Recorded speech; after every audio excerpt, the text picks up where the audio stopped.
Benar. Tapi bagaimana caranya berbagai tiga nama tadi yang asalnya tidak sama itu jadi sama. Kita harus masuk di dalam asupan rubaniyah. Artinya kita harus masuk di dalam pendidikan ilmu untuk mengesahkan Allah. Kalau ilmu itu sudah kita dapatkan, muncul satu keimanan. Yang dimaksud keimanannya itu secara hakikat tidak dari nama-nama tiga tadi, enggak. Terus dari siapa? Dari sumbernya, yaitu Nur Muhammad. Lah Nur Muhammad itu siapa? Saya Sahid Yai dari Tembero Kejayaan Pasuruan. Salam takdim saya terhadap jenengan Yai. Ada yang mau saya tanyakan Yai. Apakah pikiran, akal itu bagian dari cahaya Yai? Cahaya Tuhan Yai. Apakah akal, pikiran, atau kerenteknya hati kata orang Jawa, apa itu termasuk cahaya hati juga? Iya. Makasih Yai. Assalamualaikum warahmatullahi wabarakatuh. Waalaikumsalam warahmatullahi wabarakatuh. Apakah akal, pikiran, dan hati itu bagian daripada cahaya? Saya jawab iya. Iya. Yang dimaksud cahaya di sini ada dua. Ada nurullah, ada nur makrifat. Ya. Ada nurullah, ada nur makrifat. Yang kesemuanya itu dari Nur Muhammad. Apa maksudnya Nur Muhammad? Allah. Sumber. Dunia dan seisinya Allahu khalaqakum. Asalnya dari Allah. Karena yang menciptakan Allah. Wa ma ta'malun. Dan apa yang muncul dan timbul dalam diri semua makhluk itu sumbernya dari Allah. Bahkan nafsu ya dari Allah. Tapi bahasa syariat, oh jangan Pak. Nafsu atau iblis Allah ciptakan dari api. Malaikat, akal ini dari cahaya. Terus manusia Allah ciptakan dari tanah. Beda toh? Makanya bahasa syariat tetap benar. Tapi bagaimana caranya berbagai tiga nama tadi yang asalnya tidak sama itu jadi sama. Kita harus masuk di dalam asupan rubaniyah.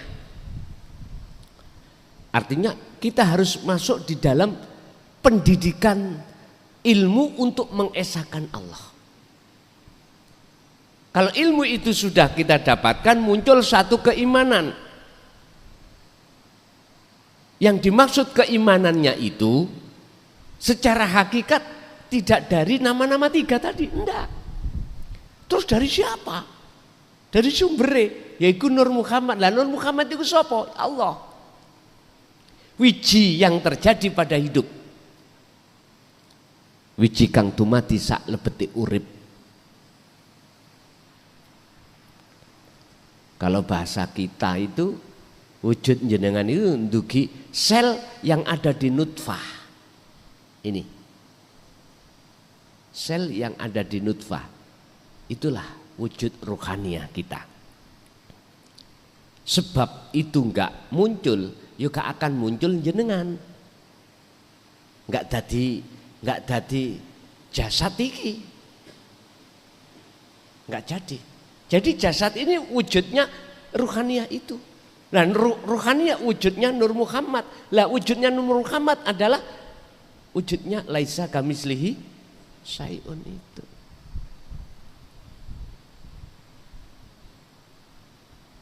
Jadi leres Pak, sudah kata-kata, mohon maaf, nur atau kata-kata api, kata-kata tanah, ini sudah parkir. Kalau kita cari aslinya. Pun nyun sewu. Kula niki punya pohong, tahu pohong nggih? Kadang dijadikan dewul, boleh nama dewul, dijadikan gedhok, ya, atau jemblem, terserah. Tapi semua nama-nama asalnya dugi pohong.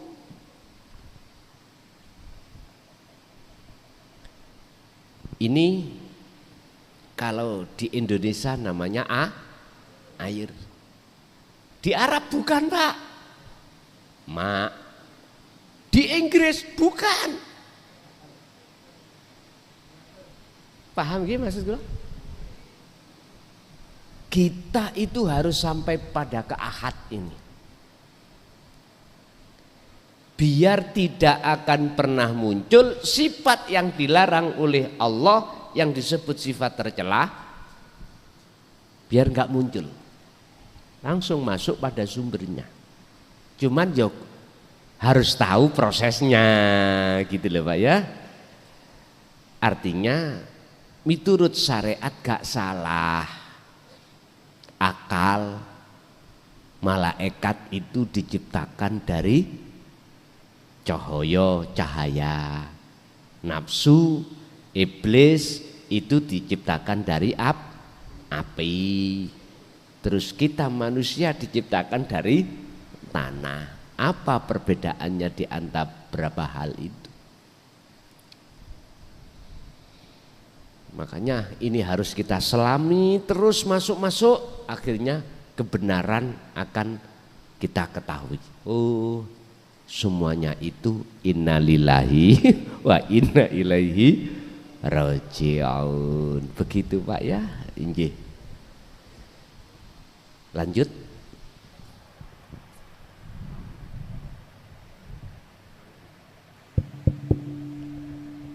Assalamualaikum warahmatullahi wabarakatuh. Saderengipun kula tanglet kalih Gusti ingkang angka setunggal, kula matur nuwun sanget marang Gusti kang murbeng dumadi ingkang sampun ngusikaken dhateng kula. Angka kalih kula matur nuwun sanget ingkang kagungan dalem ingkang sampun masilitasi dhateng para derek. Ingkang angka 3 matur nuwun sanget kalih Gusti ingkang sampun rawuh rumiyini. Kula mungkin dengan bahasa Indonesia Pak. Masalahnya banyak teman-teman ini nggak ngerti bahasa Jawa, bahasa Madura, bahasa Indonesia. Ya. Kalau bisa bahasa Indonesia. Nggih, sepuntene derek. Maaf nggih.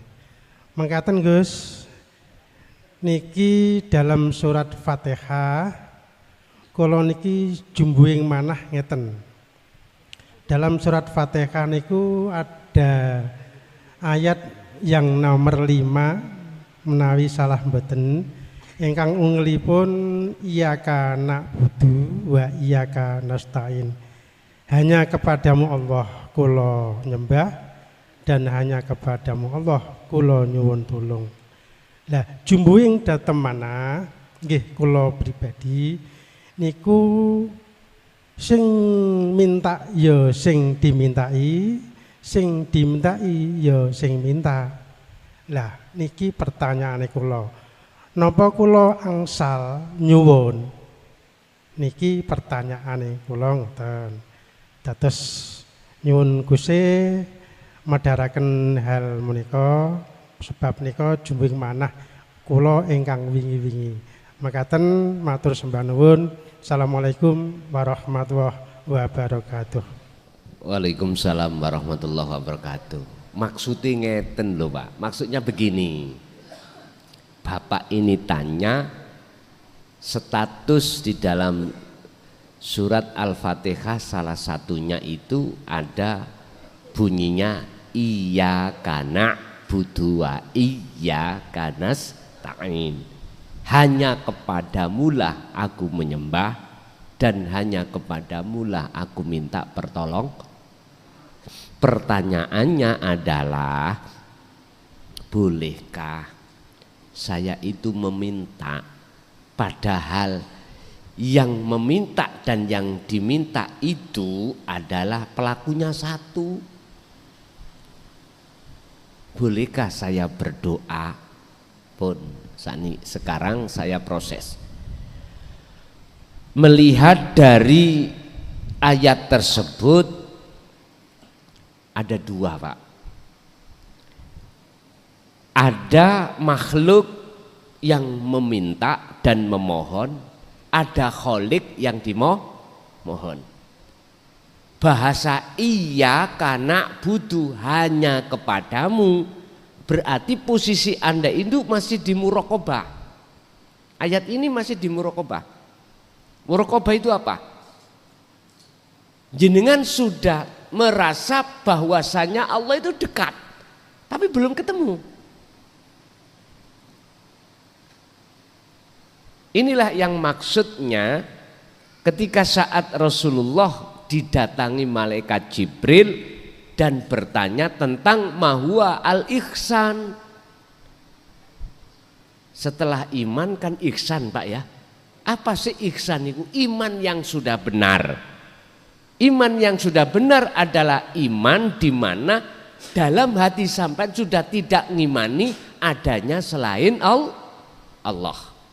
Selain Tuhan yang bisa menolong, yang bisa bergerak, yang bisa memunculkan rasa, yang bisa macam-macam. Selain daripada engkau enggak ada. Berarti sik muraqabah. Ketika jenengan posisi muraqabah mboten napa-napa.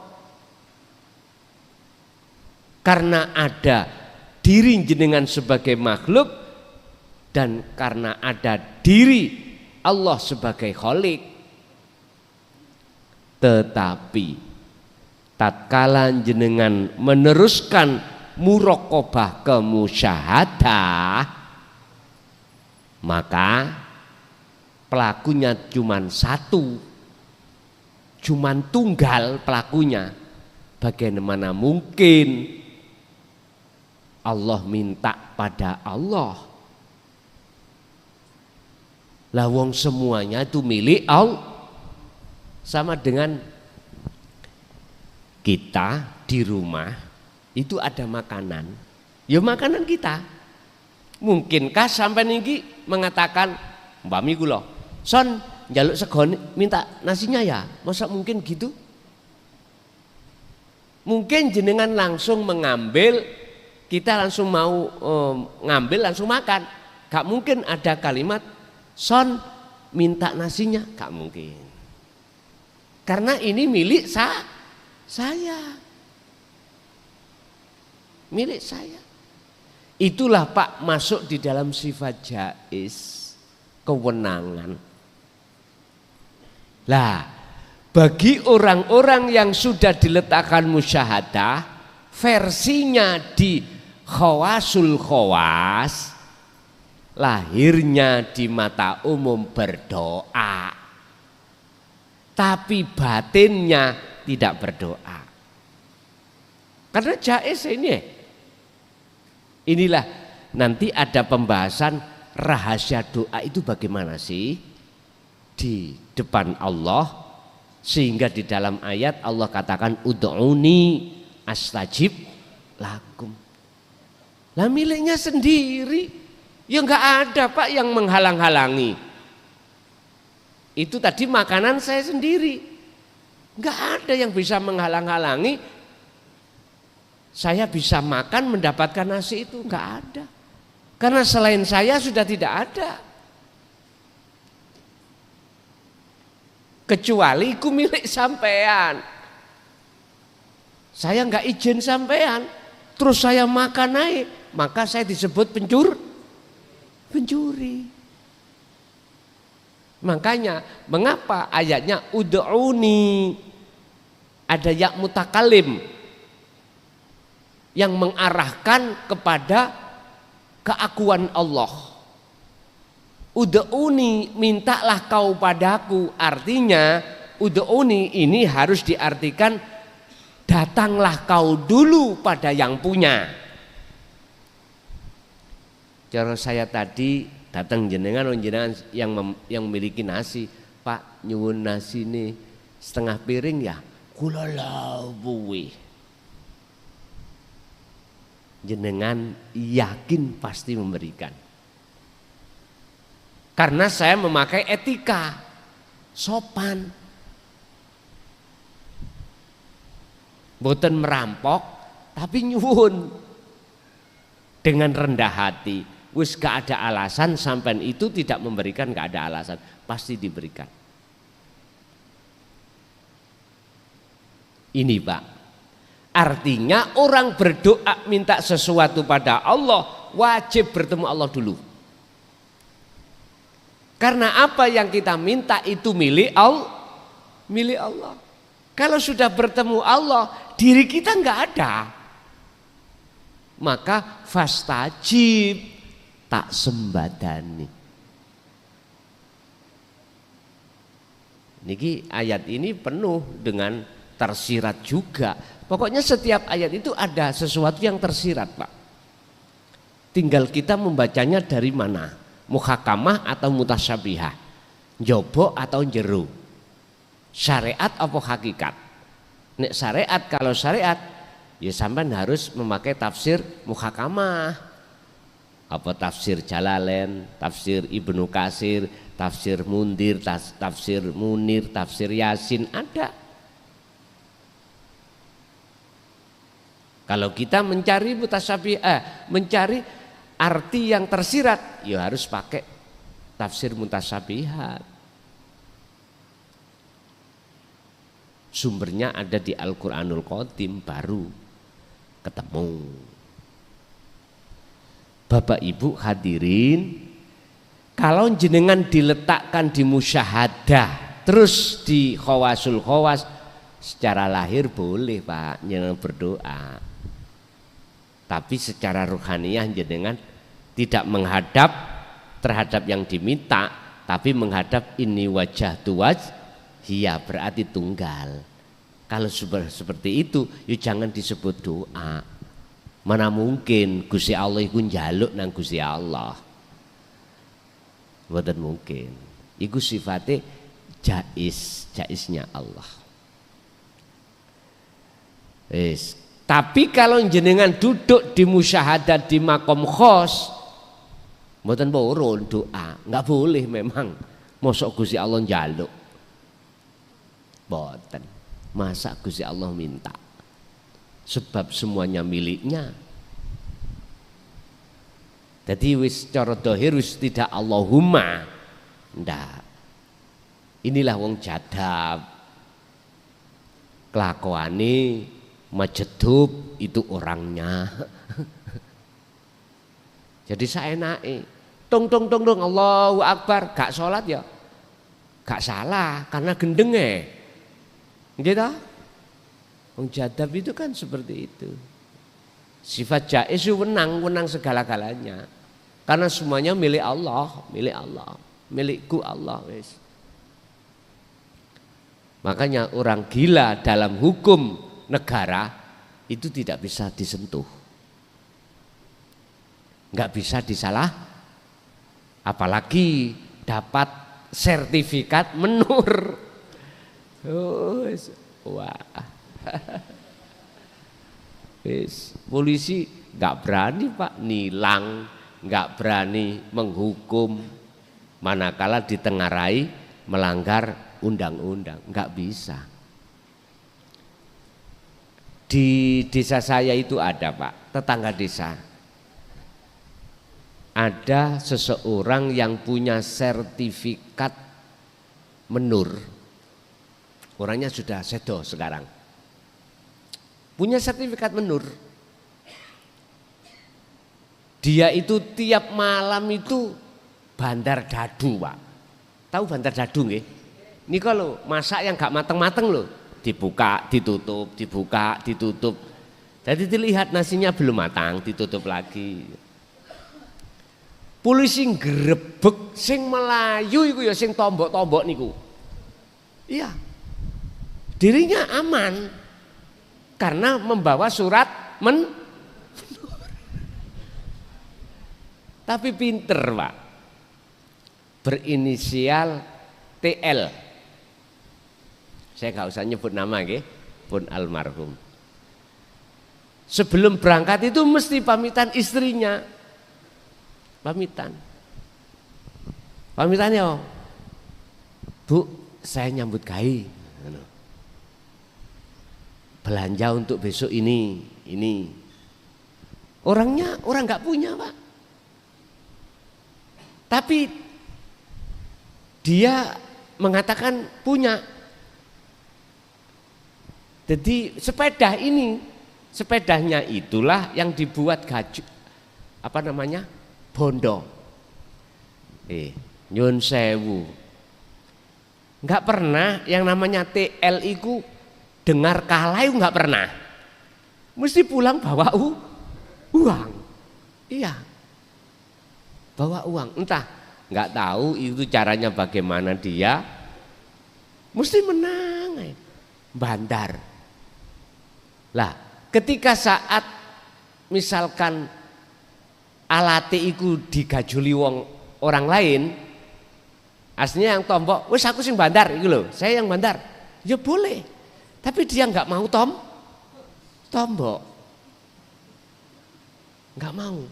Tapi nek bandar mau, nek tombok tidak mau. Jadi oleh karena dia itu dapat SK dari menur, polisi enggak bisa menangkap. Karena SK-nya dia gila. Tapi kok iso dadu ya, Pak ya? Itulah ibarat laksana seseorang kalau hatinya sudah gila pada Allah, lupa akan selain Allah, itu memang wajar. Apalagi diletakkan Allah di makom khos, wah udah, prai sembarang kalir. Kalau khawasul khawas kan masih membawa 4 sifat, sidik, fatonah, tablek, amanah. Ditanya ya bisa jawab, karena Allah memang mengkondisikan beliau-beliau itu dalam sifat 4 itu. Lanjut.